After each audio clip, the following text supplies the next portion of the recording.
Well, guys, to me, this is like one of the craziest Reddit stories I've read yet. And I am super interested to hear your thoughts as well as Beck's, because I would die if this happened to me. Someone else euthanized my horse. I can't believe I'm posting this. I just had a baby, and to take some things off my plate, I put my horse up for a care lease with someone nearby. It would ideally give him something to do, and someone who has more time for him could give him attention. I wrote up a very specific lease agreement, and she signed it. Included was a statement requiring my notice of any injury, illness, or death. Apparently, not only did he colic multiple times, and I was not told, but they had him evaluated by a different vet who supposedly found a tumor in his abdomen and euthanized him. I wasn't told any of this until after he was euthanized. I honestly don't even know what to do next. I'm very upset about this. Someone please give me your thoughts. I'm kind of suspicious of all this, but I'm literally not even 2 weeks postpartum, and this is just unreal. I told her to provide a necropsy, and she said he was buried on their property and that I'm welcome to exhume him and get a necropsy. I called the vet. They could only confirm they saw him last Friday for potential colic, and again Monday. Apparently their files hadn't synced for Monday yet, so I don't know what it says yet. Vet office will send me the info tomorrow morning, and apparently they can do some ultrasound on site. So you would have had to have colic Friday and Monday with them to bring the ultrasound gear Monday to check out the colic, maybe. Then also decide same day to euthanize him in the same visit. Then she still doesn't tell me till Wednesday. Oh my God. So 2 days after the horse died is what she told her. Yeah. Yeah. Didn't tell about the colics or anything, really. And that begs the question if anything else was going on that wasn't mentioned, even after the fact and everything, because obviously they mentioned the colics at some point after the horse passed, but no, I would go nuclear. Yeah, I would too. I would be irate. I'm curious if... what state they're in and the localities and even the local judicial system and everything, if that contract holds up, because that is breach of contract. 100%. It's illegal. Yeah. Yeah. The reason I wonder about how much it'll hold up legally is because, in some places you have to have things notarized, even if it's just between two parties or something, for it to actually take legal precedence.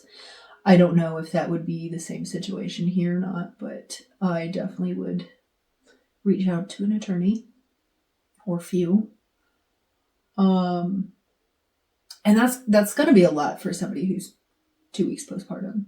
Yeah. Because one of the reasons she leased out this horse was so that she could, manage having a kid. Yeah, and to me that shows a responsible owner, somebody who's aware of themselves and what they're able to do or not to do. So this is somebody to me that really seems vested in their horse's life and wanting to have them taken care of. I mean, there are unfortunately plenty of people that just turn them out and never see them again. And that's not what she was wanting to do. This was somebody who cared. Yeah. And I also wonder, what's going to be the vet's implication in this? Because they now put down a horse that didn't belong to somebody. Yeah. And I wonder, well, here's the thing though, because now that you mention it, I was just thinking about that, but they used a different vet. Yeah. That vet has no way of knowing that they're not the owner if they don't tell them. Mm-hmm. So could the vet sue her? I think possibly they could for, I think it goes under the guise of false representation or something. That's what I was wondering. And again, I don't know, because I think it can also depend on location and state and, local judicial things, but could be something to look into. I definitely would still look into, an attorney on the person who broke the breach of contract. I personally would not necessarily go after the vets. I would do something to make sure that they were, in fact, unaware that that person wasn't the owner. Because if they knew that person wasn't the owner, then I would go. I was more thinking that the vet and the owner could join in a lawsuit together. Yeah. And the vet could definitely be a witness at the very least, Yeah. But potentially that could be something. And I'm going to take a wild guess and say that person's going to be blacklisted from vets. And I mean, what could they have been trying to hide? Like starving the horse or, And then here's the other thing, because it wasn't clear in the post, but it sounded like the horse was possibly boarded. So I'm wondering about, boarding facility and the owner there or manager, however it's run. But again, it wasn't super clear, so it could be on the person's personal property, but yeah. Well, so if it's at a boarding facility, right, I would be making sure that the owner knew, not just the leaser, right? Because when you're boarding, you need to have the owner of the horse's information as well as the leasee. So if something goes wrong, I always make sure that everybody is contacted. Yeah. Because that's just not good. So trainer, potentially, depending, Because, we have a handful of horses here with different trainers, and, we have the owner, we have the vet, we have the trainer information and everything else, and we just tell everybody. We tell everybody. And eventually all the employees get to know, too. They gotta we have a group chat. It all goes on in the group chat. And honestly, other boarders should be knowing, too, because if a horse colics, if it's, let's say it's an impaction colic, or even a gas colic, but especially impaction colic, to me, if one horse isn't drinking that well, that means a lot of them might not be. So sharing of information is good. And especially too, if you have like new employees or newer people who don't necessarily know the particular horses and they're what's normal for them, it's just good for them to recognize just anything that seems out of the ordinary, even if it's not necessarily out of the ordinary for that horse. Yeah. It's still good to notice because they can learn that a little bit quicker with other people, like, oh yeah, that's normal, or nope, that's definitely not normal. That is and people's feelings, right? An owner wants to feel like they're involved. It could have been that this owner would have agreed with the euthanasia. Yeah. Right? It could have been that she would totally have agreed with that. Potentially. Or it could have been like, hey, is there a surgery option? Or what exactly is this, It's just currently, based off that post, just alleged based off of the leaser that there was cancer found. But there's treatment options in some cases, I know. And she doesn't know what the possibilities would be. She wasn't given those options. Anything. It sounds like probably a strangulating lipoma. So if you guys don't know how strangulating lipomas can work with colics, they can kind of come and go with pain. So, and this 48-hour time period might kind of align with that, where you have the intestine and then you have the stalk. And then there's a tumor that hangs off the stalk. And what can happen in these cases is the tumor goes around the intestine and strangulates the intestine. Now, depending on how the horse's body moves or positioning, the pressure on that intestine can come and go. And so what'll happen is, let's say they start to eat less because they colicked, well, then they feel better if they can pass some of that manure that's hitting that strangulation part. Within about 48 to 72 hours, when they start eating more again, that pain comes back. And that's that recurrent thing. I just would go nuclear. Do you know when that was posted? Does it say? It usually does. I don't know how to work the phone. Okay. Sorry. Like our honesty here. 2 weeks ago. Okay. So fairly recent. Yeah. So if they this person, if OP happens to see this video and everything, I'm hoping she has gone and gotten an attorney, something along those lines, shows that I would, if it was a boarding facility, I would contact the owner or manager, whoever runs the facility. If it's not, then find out if it's the leaser was the property owner or renter. Because if it's not, if they're a renter, then you might be able to get the property owner involved in different stuff, and they may or may not be aware that there's a horse buried on their property. Yeah, that's a whole nother thing too. And personally, I would exhume and have a necropsy done. But that is an extra, not just expense or anything else, because that's going to be a bit of everything, but it is an extra just load of having to manage something. Like all of this completely just throws for all the loops, because, you know, she did this to try to just have him taken care of and take it off her plate for a little while she has her child.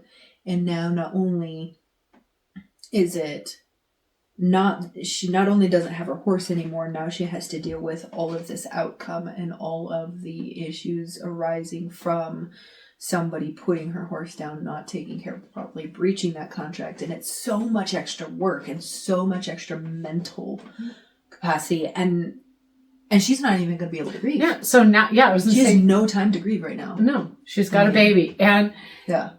And now, not only does she have to grieve, but she has to be angry. Mm-hmm. And it's probably going to take like a month or two before she can really take that grief. Because I know, like, with me when I lost Symphony, you know, it's like 2.5 weeks before I could really start grieving, because I had to take care of River. And then I was working too, and I had to just like... River was... tell them the story of River and Symphony. So River is my coming 11-year-old thoroughbred mare. And actually, if you look through our channel here, you'll find some other videos. I think one of them I got to put back up because I had to change the music on it. But you'll see some videos of her with a foal. That one's Echo, who'll be 2 in May this coming year. But Symphony was her first foal. The first breeding that successful-ish breeding, because her first breeding was successful, but she decided to twin and then have fun with that. All the fun things with breeding. And so she carried to term. She had her pregnancy was really easy and everything, and the birth itself was actually pretty easy. We don't 100% know what happened though, but Symphony, and I had the name Symphony already picked out, if it was filly, and then it was going to be something along those lines like Maestro or some musical-esque thing, if it was a colt or whatever, but it was a filly. She passed within 10 minutes or less of birth. Our main theory or main guess with my vet and everything was that her umbilical cord tore while she was still in the birth canal, which for those of you who may not know, it supplies blood, oxygen, nutrients, all these different things, because they still have that umbilical cord attached and everything when they come out. And it's still supplying some things until they start kind of wiggling. They break the sac open and they start breathing on their own, and then that cord can detach. But she had been born and everything. She wasn't really moving. So I was actually on my way to the barn because she was a little bit early, and my mare is great at not showing any signs. Thank you so much, River. 0 notice. Twice.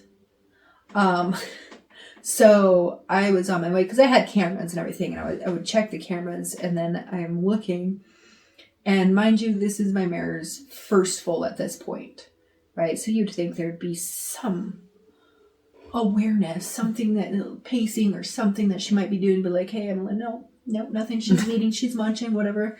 Like her second foal, she actually had a little more notice, not much, but a little more. But she's eating and everything, and I'm checking the camera and everything. This is like 10 o'clock at night. And I look, and there it is, this sack coming out. I'm like, oh, thank you. We have a night check person, so I call him up. I'm like, hey, get to my horse's stall. She's having her foal. I'll be there in a bit. Because I was planning on that in a few days, actually, I was going to be staying at the barn overnight to watch her and everything. That night, I was at home. I had schoolwork and different things that I was doing, and I hadn't fully prepared yet. So I was just like, okay, the next couple days, let's start staying out there. And she had other plans. But anyway, so I was on the phone with the night check guy, and he was talking about it and everything else. And when she was born, he tore open the sac and everything because she wasn't really moving. And when he was talking about everything, she was barely breathing, and she passed. And again, we just think that it was because when the vet got there and we're looking at her and everything, there was no umbilical cord. And where the stump is, where it connects on them and everything, where it would be attached, instead of it looking like, that like little cord kind of holding there and everything, it was maybe this long and it was white. And it's not supposed to look like that. So that's where the guess or the theory is coming from, that the umbilical cord tore while it was in the birth canal or sometime earlier than it should have been. Outside of that, she was fully formed. There was no deformities or anything like that. And even though she was early, she wasn't so early that she had anything that looked like premature or anything like that. She was within the safe range anyways, and echo was earlier anyhow. So with that, my mare, though, is a bit unconfident, needs a lot and everything else. And after she had lost the foal and everything, I could not leave her sight without her freaking out. Like, she tried to die on me that day too. And I had gone down to get my trailer hooked up and everything, and she had bounced back and was very upset with me for leaving. I'm like, well, you're trying to die on me and I need a trailer, so. Horses are fun. But yeah. But, with things like that, when you have something like that, and then I have, lessons and rides scheduled and training and taking care of her, and, she has a full bag, so I'm expressing her and collecting the milk and everything else. There's so much going on. Gosh, and that was so heartbreaking when we found that Meredith, the lady who needed the colostrum for her baby. Yeah. That was so heartbreaking. Yeah. Happy to help, but it's like another. The circumstances are not particularly fun. No. But it goes into that where, like, you have so much going on and your bandwidth, and like, so for OP in this instant was somebody else killing her horse, and then she's trying to take care of her kids. She's 2 weeks postpartum, which I have not had kids, but you do, what that's like. You've had 2 kids and babies, and it's like, your emotions are all over the place. Yeah, but I do know, like, the hormones involved, and there's so much change and there's so much going on. And just, even if it's not the first kid, it's still a learning curve with babies, because not every baby is the same, and they don't come along the same, and that's assuming there's no complications with her child either. Gosh. There could be, or something. So many emotions she has to have right now. Yeah. And now she has to deal with, figuring out, an attorney. Can she even afford one? Is it going to be something that's going to be worth trying to afford an attorney? Which, in my understanding with, like, legal stuff and everything else, because it seems pretty solid that, like, this person was breaching a contract, they would have to pay the attorney fees. So in that case, that's helpful. But it's like all this stuff going on, and it's just going to jam pack, and it's going to affect those hormones too. Oh gosh! I mean, in general, it affects people with their hormones. Not Well, they're not just had a baby. Postpartum. And, I worry too. About postpartum depression. Because like, even if she's not prone to it or at risk or something else, something like that surely could cause it, and like, and just make things so much harder. Just be honest, right? Just be honest with the person. So let us know your guys' thoughts on this crazy story. Yes. I would